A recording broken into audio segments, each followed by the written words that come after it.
ఇప్పుడు నేను ట్రైలర్ మీలాగే చూసినప్పుడు ఫస్ట్ నుంచే బాగుంది అది. శ్రీకృష్ణుడు భూలోకానికి వస్తూ ఉంటే స్వర్గంలో డిస్కషన్ అయ్యి దేవతలు 6 దేవతలు షడ్వర్గాలుగా రావాలనుకోవడం.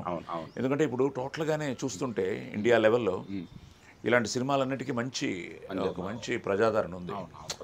బేసిక్గా మన సంస్కృతిని, మన సాంప్రదాయాలని ఇప్పుడు ఎక్కడ చూసినా ఏదో సమ్వేర్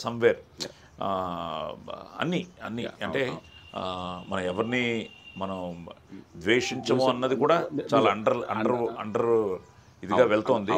అది అండర్ కూడా అక్కర్లేదు, ఓపెన్ గానే మనం వి లవ్ ఎవ్రీబడి. మేము ఈశ్వర్లా అని ఒక సినిమా తీసాం, అది మంచి సినిమా. మతం లేదు, గితం లేదు, మనుషులంతా ఒక్కటే, ఈశ్వరల్లా వేరు కాదు, దేవుడు అంటే ఒక్కడేరా.